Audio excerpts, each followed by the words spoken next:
Hello बच्चों, कैसे हो? उम्मीद करता हूँ जहाँ कहीं भी होंगे सब परिवार सकुशल होंगे। प्यारे बच्चों, बायो जोपी क्लासेस से मैं ओपी सर एक बार पुनः आप लोगों का हार्दिक अभिनंदन करता हूँ। ठीक है बच्चों, लाइट के सीक्वेंस में हम लोग आज आगे बढ़ते हैं। हमने पढ़ा परावर्तन समतल दर्पण द्वारा, गोली दर्पण कल पढ़ा, किसे कहते हैं गोली दर्पण। अब हम लोग पढ़ेंगे गोली दर्पण संबंधी कुछ परिभाषाएं, फिर पढ़ेंगे गोली दर्पण से परावर्तन का नियम। तो देर नहीं करते हुए शुरू करें। चलो हेडिंग डालो, गोली दर्पण संबंधी परिभाषाएं। महत्वपूर्ण बातें यहां से एक बार पेपर में 4 परिभाषा पूछ लिया 4 नंबर का। तो हेडिंग डालो, गोली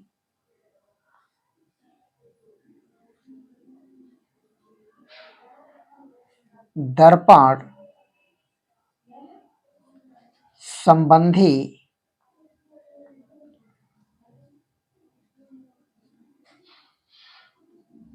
परिभाषाएं।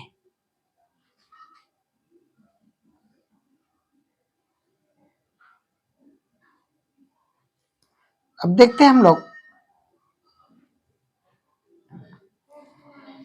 पहली परिभाषा यहां से पूछी जाती है, वक्रता केंद्र। पहली परिभाषा गोली दर्पण की, नंबर 1 वक्रता केंद्र।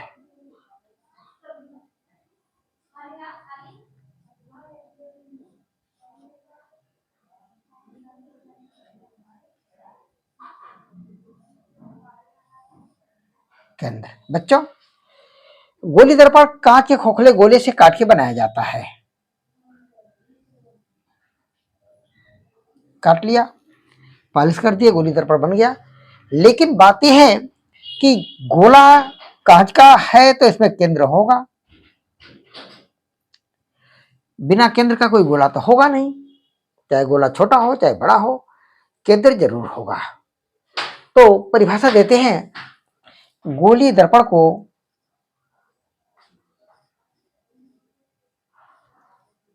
गोलीय दर्पण को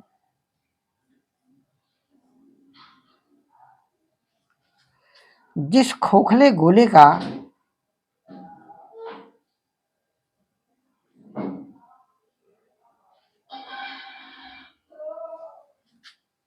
गोले का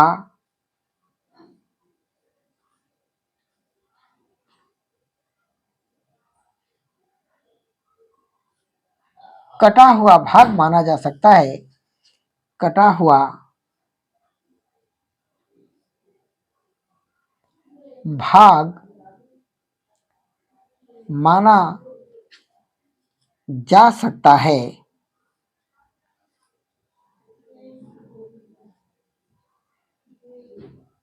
उस गोले के केंद्र को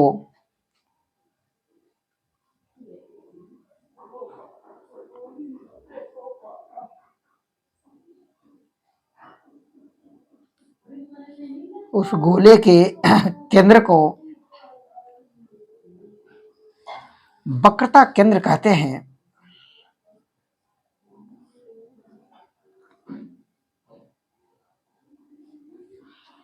केंद्र कहते हैं।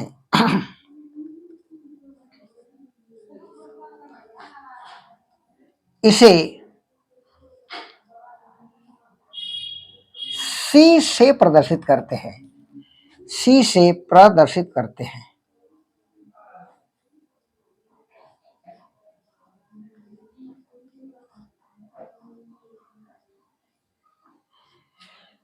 गोली दर्पण को जिस खोखले गोले का कटा हुआ भाग माना जा सकता है, उस गोले के केंद्र को वक्रता केंद्र कहते हैं। इसे सी से प्रदर्शित करते हैं। बच्चों, ये गोली दर्पण है, गोली दर्पण बनाना होगा। एक कांच का खोखला गोला है, इससे गोली दर्पण बनाना होगा, तो इसके किसी एक भाग को हम काट लेंगे। एक भाग को काटेंगे तो कुछ सी आकृति जैसा हमें मिलेगा इस तरह से, और इसके एक भाग पर जब हम पॉलिश कर देते हैं तो गोली दर्पण बन जाता है। तो कहने का मतलब कि कांच गोली दर्पण कांच के खोखले गोले से बनाया जाता है। अंतर इतना होगा, गोला छोटा भी हो सकता है, गोला बड़ा भी हो सकता है, लेकिन केंद्र सभी गोले में होगा। तो इसलिए कहा गया है कि गोली दर्पण को जिस खोखले गोले का कटा हुआ भाग माना जा सकता है, उस गोले के केंद्र को वक्रता केंद्र कहते हैं। इसे सी से प्रदर्शित करते हैं। दूसरी परिभाषा इसकी,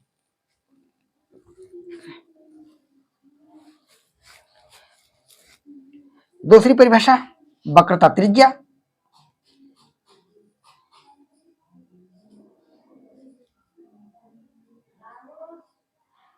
वक्रता त्रिज्या, वक्रता त्रिज्या।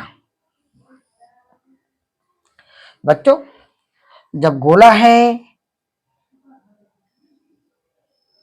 तो निश्चित है कि केंद्र होगा, त्रिज्या भी होगी, व्यास भी होगा, परिधि भी होगी, सारा कुछ होगा। तो अभी हमने पढ़ा वक्रता केंद्र कि गोली दर्पण को जिस खोखले गोले का कटा हुआ भाग माना जा सकता है, उस गोले के केंद्र को वक्रता केंद्र कहते हैं। अब पढ़ेंगे त्रिज्या। परिभाषा सेम वैसे ही निकलेगी कि गोली दर्पण को जिस खोखले गोले का कटा हुआ भाग माना जा सकता है, उस गोले की त्रिज्या को वक्रता त्रिज्या कहते हैं। एक शब्द का अंतर, केंद्र के जगह वक्रता केंद्र, वक्रता केंद्र के जगह केंद्र रखा जाएगा और त्रिज्या की जगह वक्रता त्रिज्या। केवल केंद्र की जगह त्रिज्या रख देंगे, परिभाषा पूरी हो जाएगी। परिभाषा लिखेंगे, गोलीय दर्पण को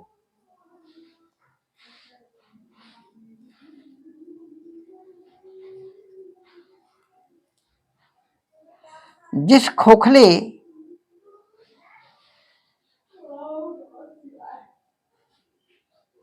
गोले का कटा हुआ भाग माना जा सकता है,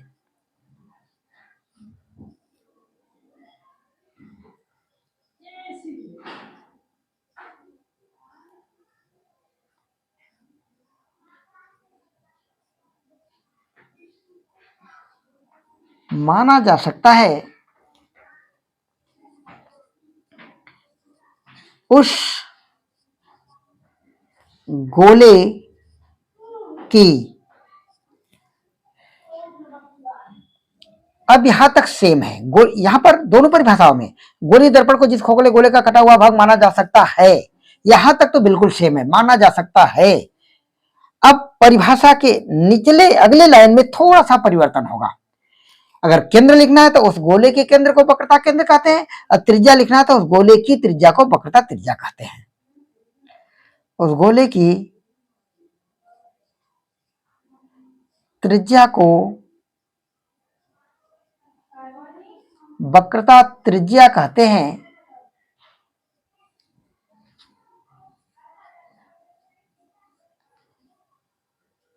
इसे R से प्रदर्शित करते हैं।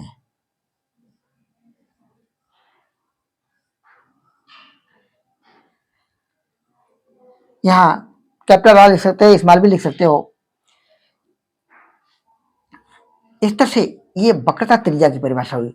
गोली दर्पण को जिस खोखले गोले का कटा हुआ भाग माना जा सकता है, उस गोले की त्रिज्या को वक्रता त्रिज्या कहते हैं। अगर खोखला गोला बड़ा होगा तो वक्रता त्रिज्या बड़ी होगी, खोखला गोला छोटा होगा तो वक्रता त्रिज्या छोटी होगी। जैसे इस गोले से अगर दर्पण को काट के बनाया जाए तो इसकी त्रिज्या छोटी होगी, और इस गोले से काट के बनाया जाए तो इसकी त्रिज्या बड़ी होगी। बड़ा गोला वक्रता त्रिज्या बड़ी, छोटा गोला वक्रता त्रिज्या छोटी। अब तीसरी परिभाषा,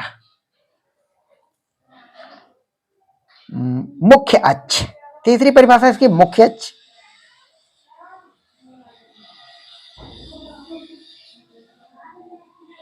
मुख्य अक्ष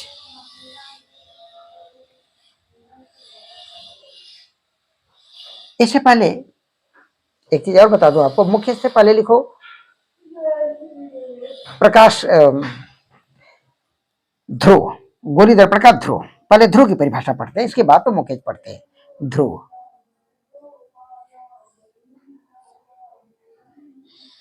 पोल, ध्रुव को पढ़ते हैं। इधर देखना,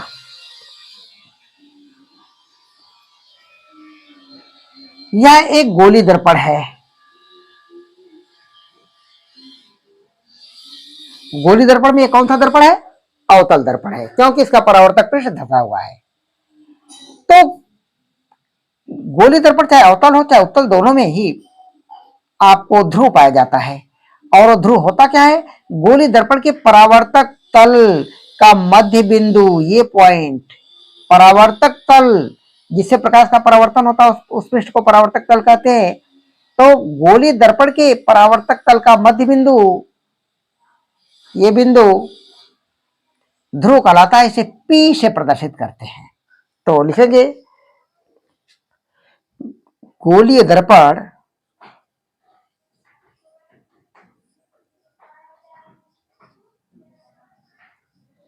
के परावर्तक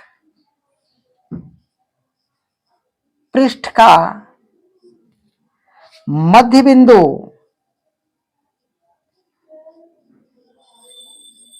गोलीय दर्पण के परावर्तक पृष्ठ का मध्य बिंदु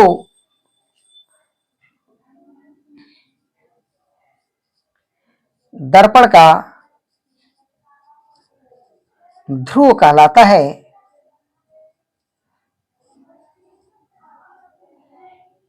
इसे P से प्रदर्शित करते हैं।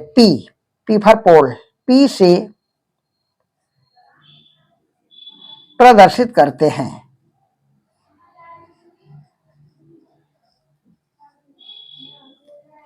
ये 3 परिभाषाएं हुई। गोलीय दर्पण के परावर्तक तल का, परावर्तक पृष्ठ का या परावर्तक तल का मध्य बिंदु दर्पण का ध्रुव कहलाता है, इसे P से प्रदर्शित करते हैं। ठीक है बच्चों, इसको उतार लो, अभी मिटाता हूं मैं।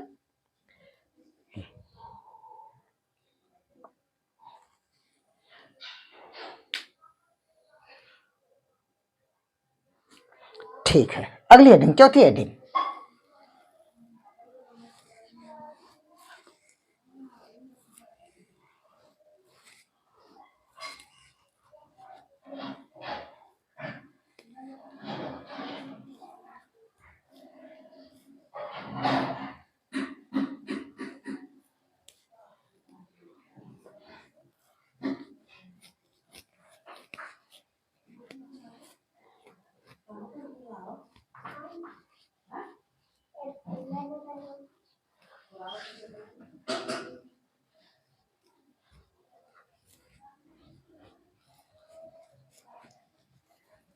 इधर देखना, मुख्य अक्ष।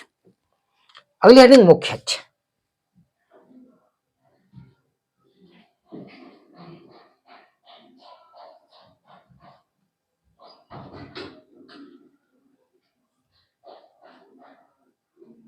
अक्ष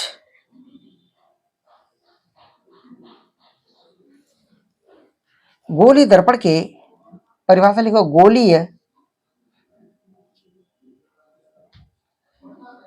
दर्पण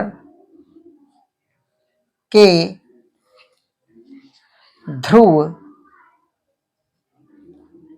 और वक्रता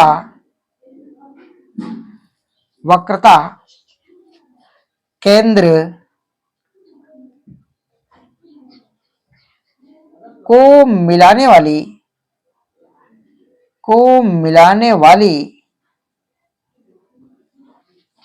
रेखा को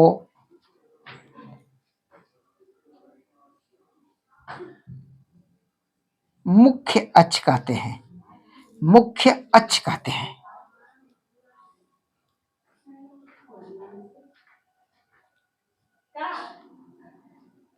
अब समझना यहां पर बात, इस परिभाषा को समझो। आप जानते हो कि ये कोई गोलीय दर्पण है।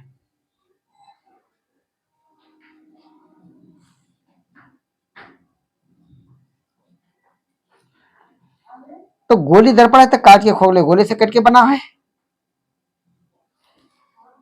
तो गोलीय दर्पण का केंद्र जो है ये सेंटर में है, वक्रता केंद्र। गोलीय दर्पण को जिस खोखले गोले का कटा हुआ भाग माना जा सकता है उस गोलीय केंद्र को वक्रता केंद्र कहते हैं। इसका ध्रुव भी परावर्तक तल के बिल्कुल सेंटर में होता है, जिसे P से दिखाते हैं। अब C और P यानी वक्रता केंद्र और ध्रुव को मिलाने वाली रेखा को मुख्य अक्ष कहते हैं। यानी गोलीय दर्पण के वक्रता केंद्र और ध्रुव को मिलाने वाली रेखा को मुख्य अक्ष कहते हैं। ऐसी रेखा जो कि वक्रता केंद्र और गोलीय दर्पण के ध्रुव को मिलाती है उसे मुख्य अक्ष कहते हैं। अब अगली परिभाषा, गोलीय दर्पण के ध्रुव और वक्रता केंद्र को मिलाने वाली रेखा को मुख्य अक्ष कहते हैं। चौथी, 5वीं परिभाषा, और पांचवी परिभाषा मोस्ट इंपॉर्टेंट, बहुत महत्वपूर्ण है, यहां से प्रश्न पूछा जाता है। प्रश्न नंबर परिभाषा नंबर 5, फोकस बिंदु या मुख्य फोकस बिंदु।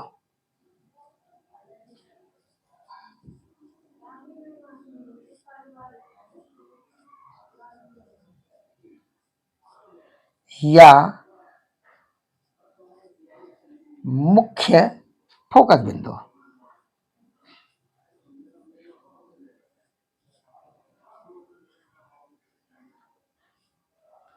ये देखो, पहली परिभाषा लिखते हैं, इसके बाद तो हम समझते हैं।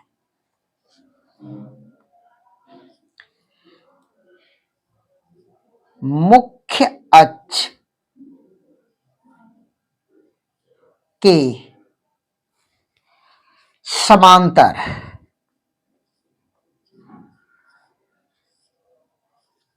चलने वाली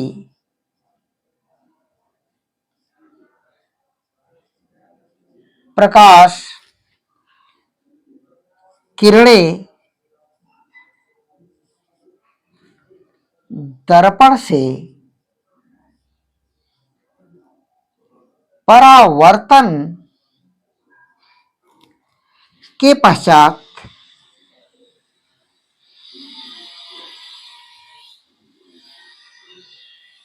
मुख्य अक्ष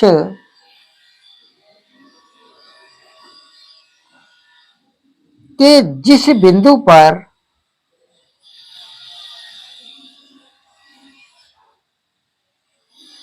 मिलती हैं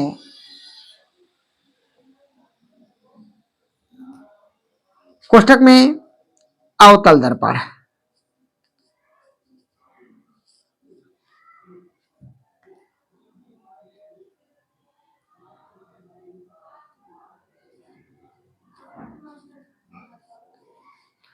अथवा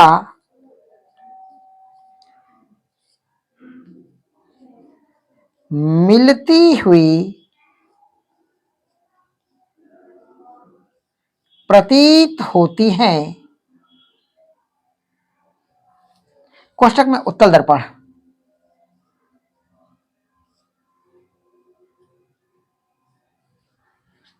उस बिंदु को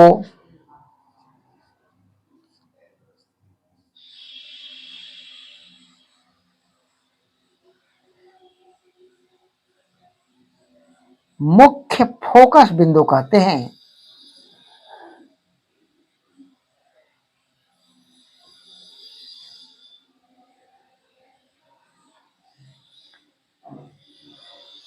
इसे एफ से प्रदर्शित करते हैं।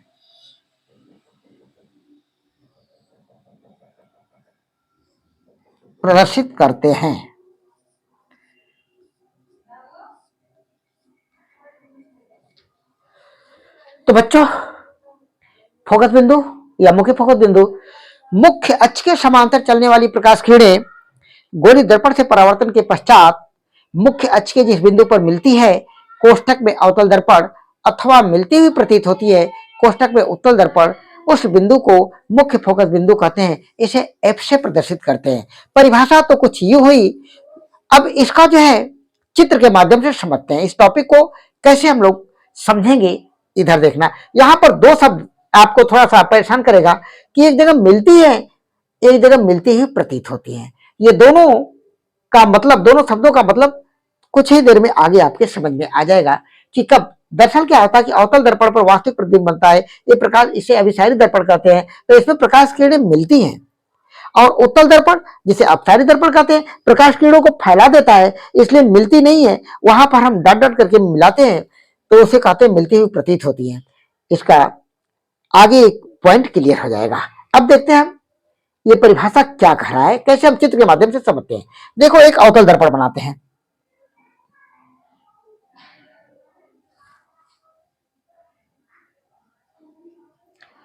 अवतल दर्पण मीन्स ऐसा दर्पण जिसका परावर्तक पृष्ठ अंदर धंसा हुआ हो। जब अवतल दर्पण होगा तो इसका वक्रता केंद्र होगा, वक्रता केंद्र सेंटर में होगा, और इसके बीचों बीच से बीच में ध्रुव होगा, तो एक रेखा खींचते बीचों बीच से, एकदम बिल्कुल सेंटर से खींचेंगे। रेखा टेढ़ी हो गई, थोड़ा सा हम करेक्शन करते हैं।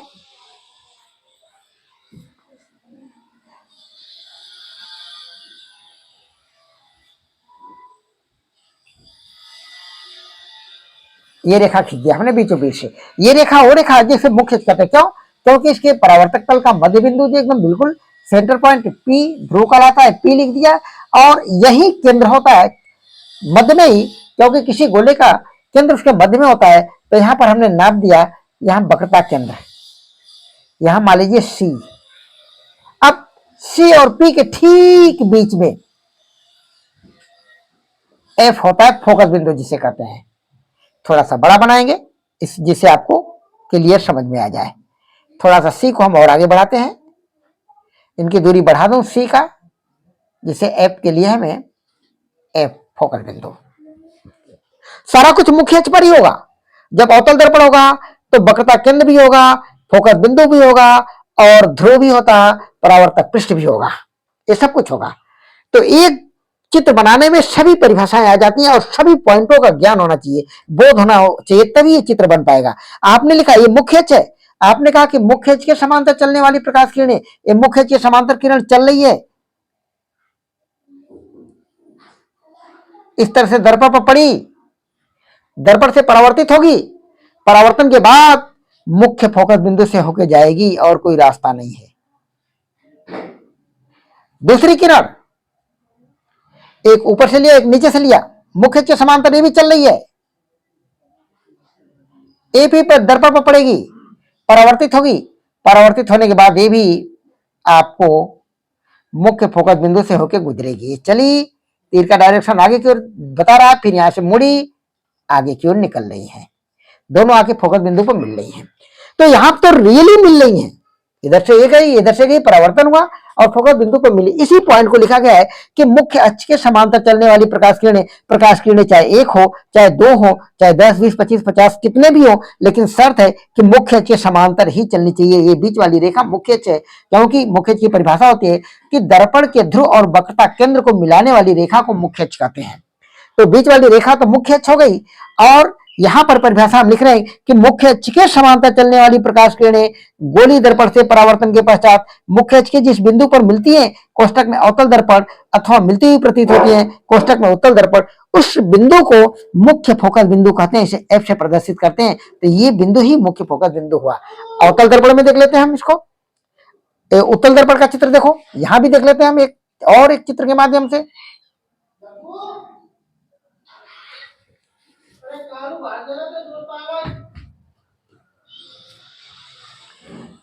इधर देखना, ये हमने उत्तल दर्पण बनाया, उत्तल दर्पण, इसमें भी एक मुख्य जो बीचों बीच से होके जाएगा।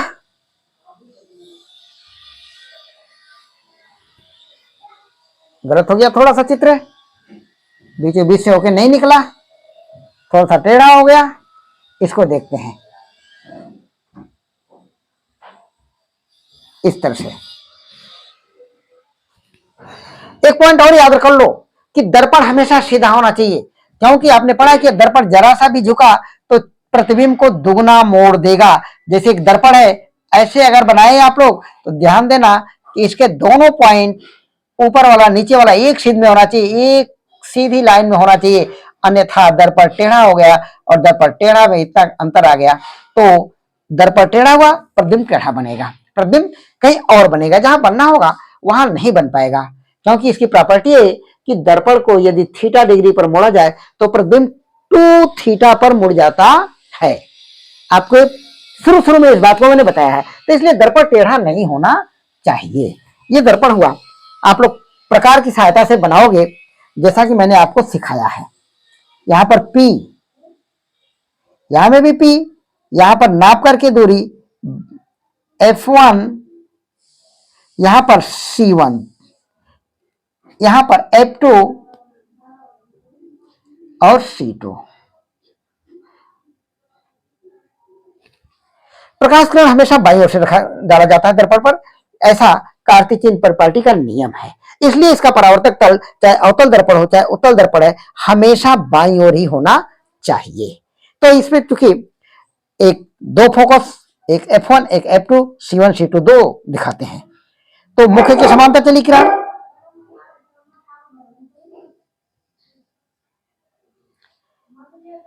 ये फैला देगा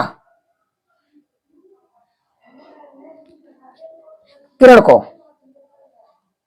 दर्पण है, यहां से वापस हो जाएगी, लेकिन जाती हुई कहां से प्रतीत होगी? फोकस बिंदु से। इस पार तो जाएगी नहीं, इस पार निकल जाएगी, इसी सीध में खींचेंगे, बिल्कुल फोकस बिंदु और इस पॉइंट एक सीध में होना चाहिए, अन्यथा गलत हो जाएगा। दूसरी किरण मुख्य की समांतर चली,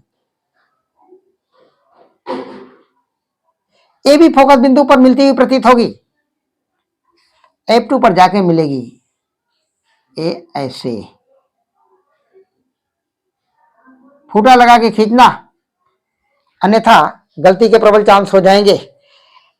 F2 से और इस अंतिम पॉइंट बिल्कुल एक सीध में होना चाहिए, यहाँ F2 और ये अंतिम पॉइंट एक सीध में होना चाहिए, अन्यथा चित्र गलत हो जाएगा। हम फूटा का इस्तेमाल करते हैं अभी आप लोगों को दिखाने के लिए, अन्यथा बात बिगड़ जाएगी। देखो इधर हमने फूटा लगा लिया, परावर्तित तो होगी दर्पण से, तो इस सीध में होगी, ऐसे परावर्तित होगी मानो फोकस बिंदु से निकल के आ रही है, बिल्कुल फोकस बिंदु के डायरेक्शन में।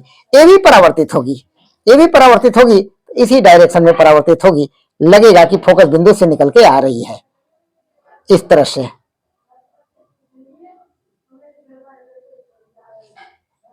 इस तरह से, इस तरह से आप जो है ये, तो इसी चीज को आप लोग लिखा कि मुख्य के समांतर चलने वाली प्रकाश किरणें दर्पण से, मीन्स कौन सा दर्पण? गोली दर्पण से परावर्तन के पश्चात मुख्य के जिस बिंदु पर मिलती हैं अवतल दर्पण, अथवा मिलती हुई प्रतीत होती हैं उत्तल दर्पण, उस बिंदु को मुख्य फोकस बिंदु कहते हैं, इसे F प्रदर्शित करते हैं। तो देखो यहां पर मिलती है, रियल में मिल रही है अवतल में, क्योंकि ये मिलाता है और ये दूर दूर करता है प्रकाश किरणों को, इसीलिए तो इसे अपसारी दर्पण कहते हैं, इसे अभिसारी कहते हैं। अपसारी दर्पण का, अपसारी का मतलब ही होता है दूर दूर करना, और अभिसारी का मतलब होता है पास पास लाना। तो ये इस तरह से ये परिभाषाएं क्लियर हुई होंगी, ये दोनों चित्र बनेंगे। जब भी प्रश्न पूछेगा मुख्य फोकस बिंदु या फोकस बिंदु किसे कहते हैं, तो परिभाषा के साथ साथ ये दोनों चित्र आपको बनाना पड़ेगा, क्योंकि यहाँ पर ये नहीं पूछा गया है यदि कि अवतल दर्पण का मुख्य फोकस बिंदु किसे कहते हैं या उत्तल दर्पण का मुख्य फोकस बिंदु किसे कहते हैं। तो इस तरह से आपको दोनों की परिभाषा एक साथ दिया गया है। ये जॉइंट परिभाषा है कि मुख्य अक्ष के समांतर चलने वाली प्रकाश किरणें दर्पण से परावर्तन के पश्चात मुख्य अक्ष के जिस बिंदु पर मिलती हैं कोष्टक में अवतल दर्पण अथवा मिलती हुई प्रतीत होती हैं कोष्टक में उत्तल दर्पण, उस बिंदु को मुख्य फोकस बिंदु कहते हैं, इसे F से प्रदर्शित करते हैं। अब छठी परिभाषा इसकी, एक परिभाषा और लिखो आप, इसको मिटाता हूं। परिभाषा है कि फोकस बिंदु, फोकस बिंदु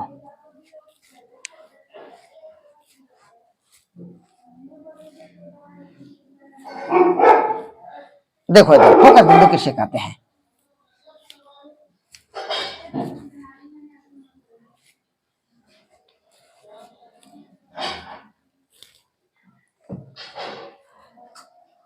फोकस दूरी, छठी परिभाषा फोकस दूरी। फोकस दूरी किसे कहते हैं?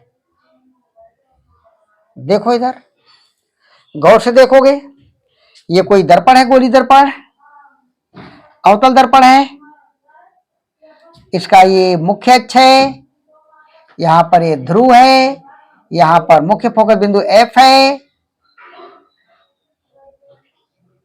यहां जितनी दूरी, ये दूरी नपी होनी चाहिए, जितनी दूरी F की ठीक उतनी दूरी वक्रता केंद्र की होनी चाहिए।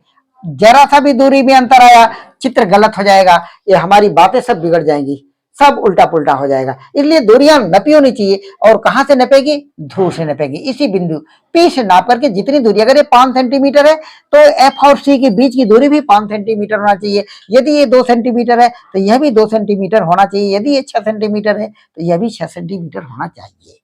अब आपको यहां पर हम फोकस दूरी, ये मुख्य फोकस बिंदु देख रहे हैं आप लोग, यहां पर ये ध्रुव देख रहे हैं जिसे P से दिखाते हैं, इन दोनों के बीच की दूरी ही फोकस दूरी कहलाती है। तो परिभाषा क्या लिखेंगे? मुख्य फोकस बिंदु, परिभाषा लिखेंगे मुख्य फोकस बिंदु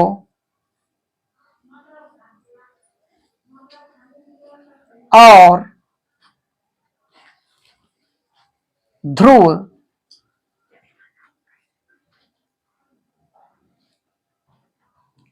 के मध्य की दूरी को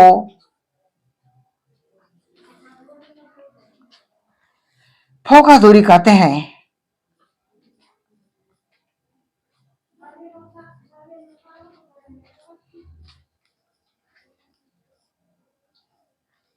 इसे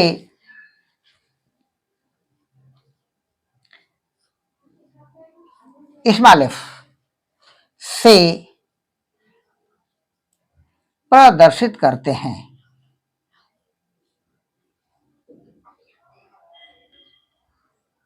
इसे स्मॉल एफ से प्रदर्शित करते हैं। तो इस तरह से 6 परिभाषाएं हुई